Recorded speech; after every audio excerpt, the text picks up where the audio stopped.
اما بعد بسم اللہ الرحمن الرحیم۔ کبھی ہم نے یہ چیز سوچی ہے کہ ہر کوئی اکثر لوگ کہتے ہیں کہ جی ہماری اولاد ہمارا کہنا نہیں مانتی، ہماری بات نہیں مانتی، ہماری نافرمان ہے، ضد کرتی ہے۔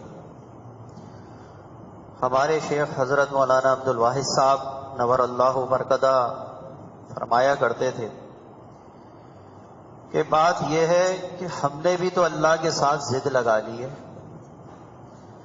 ہم نے اللہ کے حکم کو نہیں ماننا، ہم نے شریعت پہ عمل نہیں کرنا، نماز روزہ کر لیا، بس ہمارا کام ہو گیا، دین مکمل۔ ہر چیز میں، قول میں، فعل میں، شادی میں، بیاہ میں، جس چیز میں دیکھ لو اللہ کے ساتھ ضد۔ بھائی تمہاری اولاد تمہاری فرما بردار کیسے ہوگی جب تمہیں ہر وقت ہی اللہ کی نافرمانی کرتے ہوئے دیکھے گی؟ تمہارے حلیے میں نافرمانی، اللہ کے رسول کی شریعت ہے داڑھی رکھو اس میں نافرمانی، تمہارے ہر عمل میں نافرمانی جب دیکھے گی تو وہ اولاد، تمہاری بیوی، وہ کبھی بھی تمہاری فرما بردار نہیں بنے گی۔ اس کے لیے ضروری ہے کہ انسان اپنی اصلاح فرمائے۔ حضرت سے کسی نے پوچھا، حضرت میں چاہتا ہوں گھر والوں کی اصلاح ہو جائے۔ حضرت نے فرمایا اپنی اصلاح کروا لو، پورے گھر کی اصلاح ہوگی۔ پہلے اپنے نفس کی اصلاح تو کروا لو بھائی، جب تم صحیح ہوگے تو پورے خاندان کی اصلاح ہوگی۔ آج یہاں پہ انسان کا آپ حال دیکھ لیں، منافقت کی معراج کے اوپر، مسجد میں ولی اللہ، باہر شیطان، باہر وہی ہے، نماز پڑھ لی، روزہ کر لیا، عمل ہی نہیں ہے۔ اس کے بعد تھوڑا سا شادی بھی آ جائے گا، اس میں آپ دیکھ لیں مکس گیدرنگ شروع ہو جائے گی، جی بیٹا نہیں مانتا، بیٹے کی شادی ہے، ارے بھائی سرپرست ہوئے، بول میں تیرے سے تعلق ہی نہیں رکھوں گا، جب تو اللہ کی نافرمانی کرے گا تو میں تعلق نہیں رکھوں گا۔ لیکن مسئلہ یہ ہے وہاں اپنا بھی تو نفس شامل ہے نا، اور جہاں فائدہ ہوتا ہے، لالچ ہوتا ہے، وہاں ایسا کہا نہیں جاتا۔ تو جب تک انسان اپنی اصلاح نہ کر لے تو معاملہ جو ہے سدھرتا نہیں ہے۔ حضرت ابو بکر صدیق رضی اللہ تعالیٰ عنہ ایک مرتبہ گھر میں تشریف لائے تو دیکھا حلوہ بنا ہوا ہے، تو پوچھا حلوہ کہاں سے آیا؟ کہنے لگی میں نے ہر مہینے تھوڑا تھوڑا پیسہ بچا کے یہ حلوہ بنایا ہے۔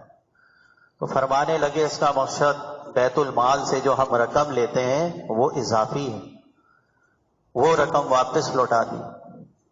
جب انسان ایسا بنتا ہے، اپنے اندر عمل پیدا کرتا ہے، تب معاملات پیدا ہوتے ہیں۔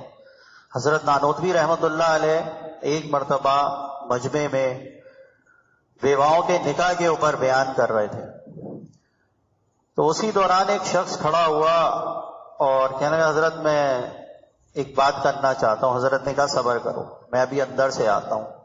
حضرت نانوتوی رحمت اللہ علیہ اندر تشریف لے گئے، اپنی بہن جو ان کی تھی، بیوہ تھی، 95 برس عمر تھی ان کی، ان کے جا کے پیر جیسے ہی پکڑے، انہوں نے کہا بھائی یہ کیا کر رہی ہو، بھائی یہ کیا کر رہے ہو، آپ تم عالم ہو؟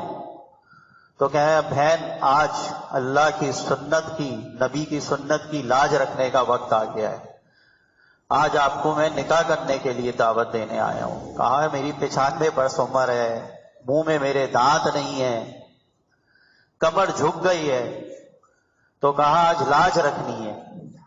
تو 14 افراد گھر میں تھے خاندان کے، تو ان کو جمع کیا، انہوں نے کہا اگر اللہ کے رسول کی شریعت کی بات ہے تو اس کے لیے تو میری جان بھی قربان ہے۔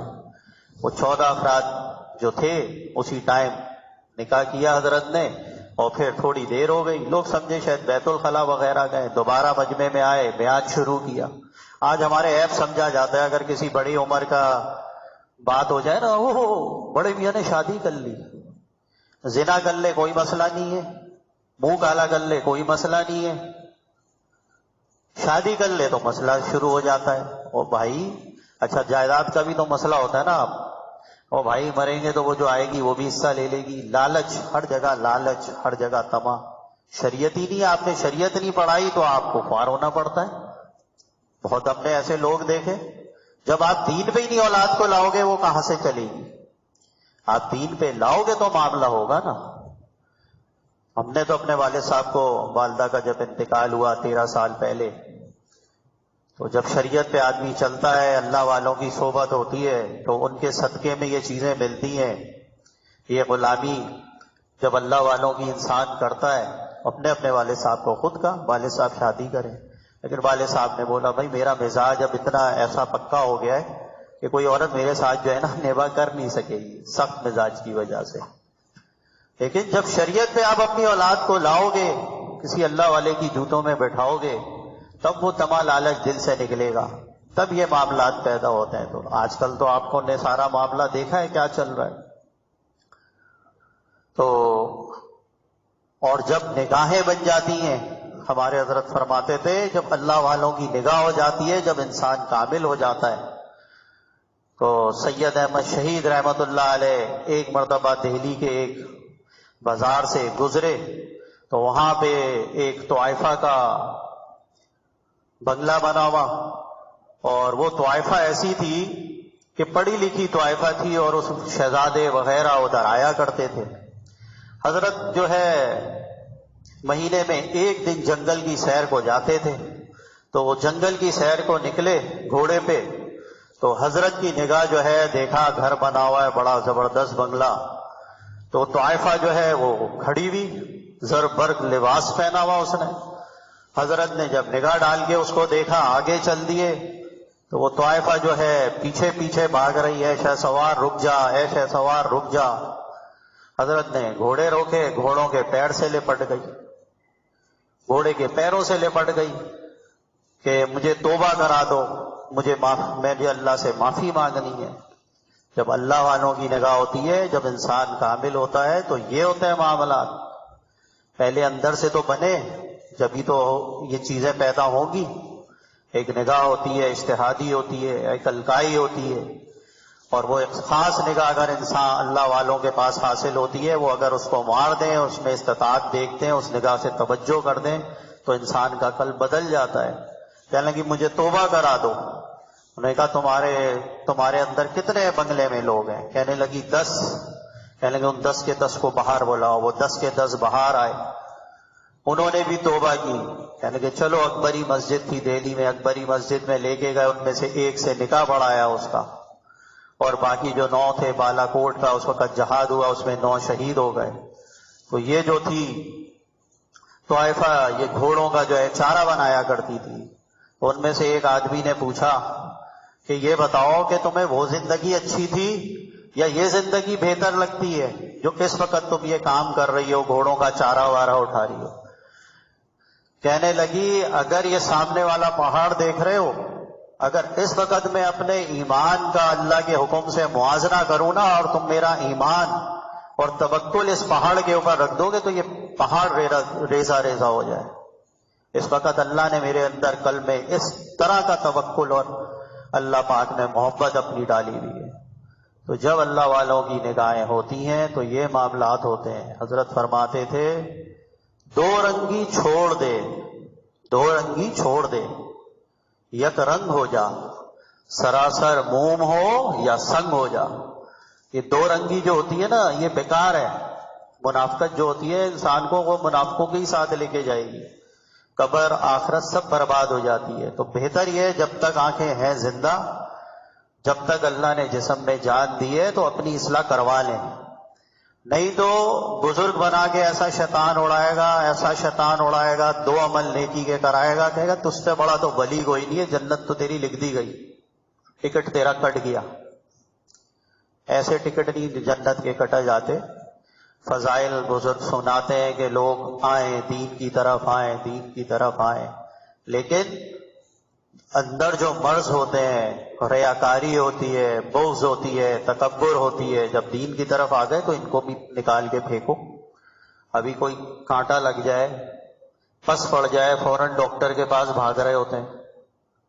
فوراً ڈاکٹر کے پاس بھاگیں گے، یار یہ ایسا نہ ہو جائے، شوگر ہے یار، میری ٹانگ نہ کٹ جائے۔ اس دل کے مرض کی کوئی حیثیت ہی نہیں ہے، ریاکاری بھری ہوئی ہے۔ ابے بھائی کیوں دوسرے سے ریاکاری بھری ہوئی ہے؟ شیخ الحدیث صاحب فرمایا کرتے تھے، ہمارے حضرت مولانا عبد الواحد صاحب رحمۃ اللہ علیہ، کچھ نہیں کر سکتے تو اتنا کر لو، جس سے تمہارے کو بغض ہے نا، اس کے لیے ذرا ہر نماز میں دعا کرنا شروع کرو۔ جس سے بھی تمہیں جلن ہے، حسد ہے، اس کے لیے پھر تم دعا کرنا شروع کر دو، یہ جلن حسد تمہارے دل سے نکل جائے گا۔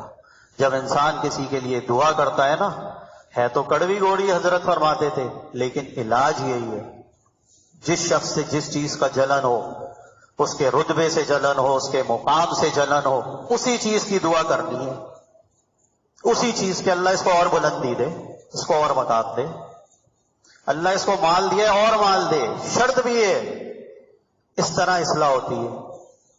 اب جب آپ مرض نہیں بتاتے تو جو مجموعی مرض ہے زیادہ تر، تو اس کے لیے جو ہمارے حضرت نے تلقین فرمایا ہے تو اس کا علاج یہ ہے۔ اسی طرح جس شخص میں جو چیز دیکھتے ہیں، کمزوری دیکھتے ہیں، اللہ والے وہ بتاتے ہیں، جب تعلق حاصل ہوتا ہے ان سے تو اللہ حضرت فرمایا کرتے تھے، جب اللہ کسی کو بٹھاتے ہیں نا تو کچھ دے کے بٹھاتے ہیں، ایسے نہیں بٹھاتے۔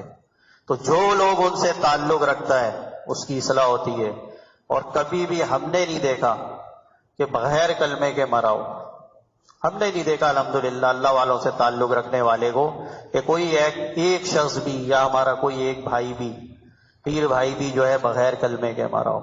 ایسے ہی دیکھا کہ کہاں کیسے کیسے دنیا گزاری۔ ایسے بھی دیکھیں کہ حضرت کے پاس سے کہتے تھے، یار مولانا کو کیا ہو گیا ہے، سارے جوان لڑکوں کو جو ہے نا انہوں نے جو ہے نا یہ داڑیاں لٹکوا دی اور ٹوپیاں سر پہ پہنا دی، اور انہی صاحب کو دیکھا ماشاءاللہ اللہ نے انہی کو بدل دیا۔ اللہ والوں کی نگاہ بدلتی ہے کہ جب انتقال کا وقت آیا تو ڈرپ لگی ہوئی ہے، سبحان اللہ الحمدللہ انگلیوں پہ چل رہا ہے، اسی طرح روح پرواز کر گئی، انگلیاں رک گئی۔ تو پھر ایسی موتیں آتی ہیں، اللہ والوں کی صحبت چاہیے تاکہ دل کی اصلاح ہو جائے، دل پاک ہو جائے۔